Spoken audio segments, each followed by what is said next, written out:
The afterlife versus the present life, episode 2.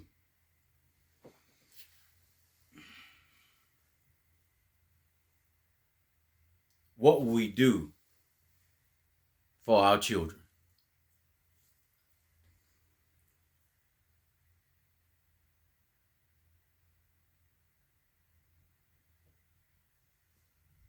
There's a lot of information that's missing because we've become so self-absorbed with us.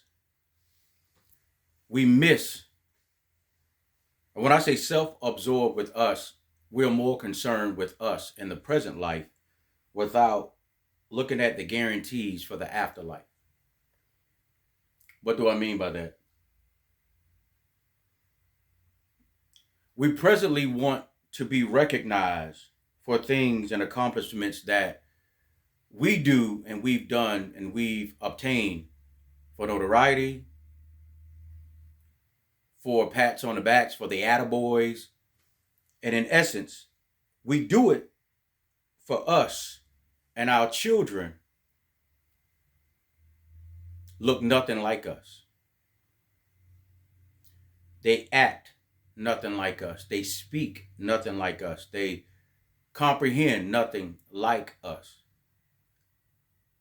But regardless of your age, you're almost at least twice as much older as they are. Which means when you leave, they should be at least twice as much better than you currently are. But we no longer think about the afterlife. So what if, just what if the afterlife that we spend is actually a reflection of watching us, watching our offspring, watching our children, watching our grandchildren, watching our great-grandchildren fall for the exact same snares, fall for the exact same pain, the same destruction, the same demise, the same wolves, depending on where you're from.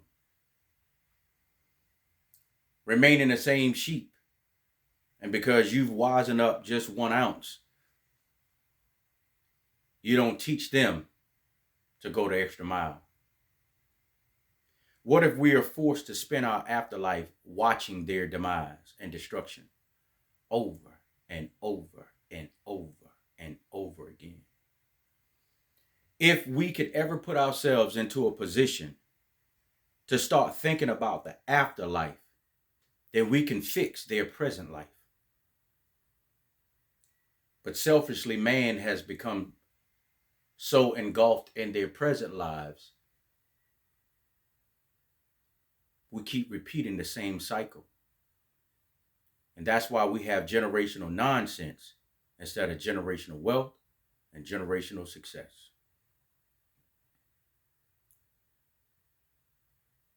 If we would reverse it, we'd still get the promise. But we don't want the promise. You know what we've heard, especially in specific communities? Well, nobody left it to me. Nobody did it for me. So I'm not going to do it for anybody else. Nobody's going to capitalize on my death and just spend it. I'm going to spend it all before I go. If that is your mentality, why did you have kids in the first place? I said it. The same children are the same ones that's going to look at us as parents as the old fools that never taught them anything, especially as they grow older, repeating the same damage in the same cycles. When do we ever wake up and decide enough is truly enough? It may never happen for some.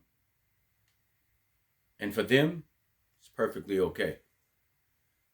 But for those of us that truly understand, we have to forfeit some things. Life's pleasures, life's joy, and create something for them. They don't know what's on the other side. And some of us are so selfish, we won't even teach them. We allow them to fall for the exact same detriments because nobody ever taught us. If that is an afterlife, what a life we will have after this one. We fight this thing over and over again.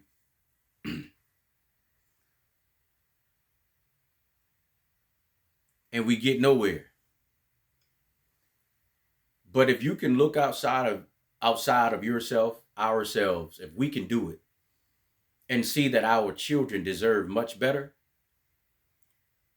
you may not have to forfeit much of what you think you're losing at all. Sometimes it's just giving up what you've been taught and become the teacher of your students, which in your first students are your children. They learn from you directly and indirectly. They just don't tell you. We see signs of it as they grow older, in success and or failure.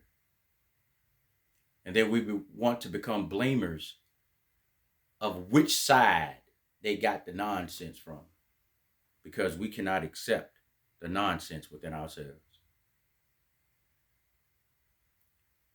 The afterlife is way more important than the present life. Want to know why? Presently, you know better. They don't know what exists after. So because you can see what comes after, presently prepare them now. If you don't want to do it, the cycle will continue.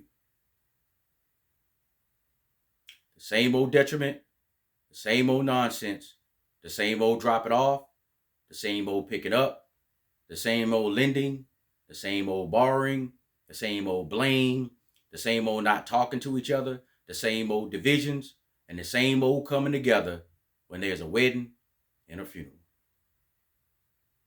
That's one hell of an afterlife. And that cycle is a detriment, specifically in one community more so than others. You pick the color. Sometimes I can get colorblind.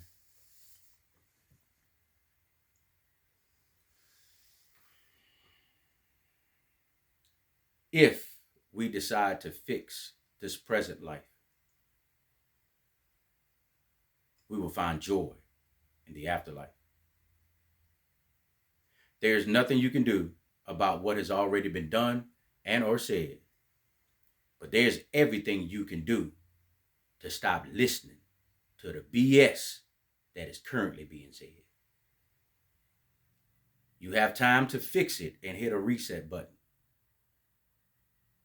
If your children, grandchildren, great-grandchildren can get at least 10 steps ahead of you now, that's a better start than being 150 years behind where you are currently. The afterlife versus the present life. It is our job to create something new if you can see. But if you're blind, it's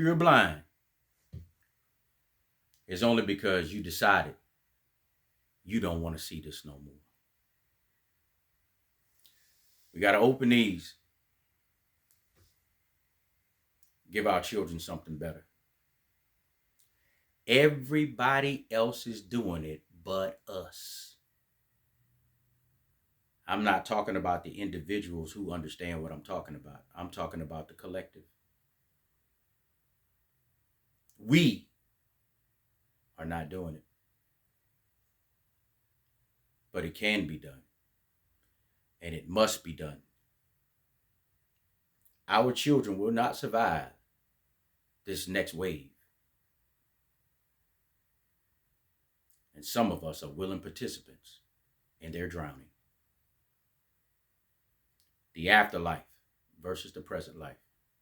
The choices are yours.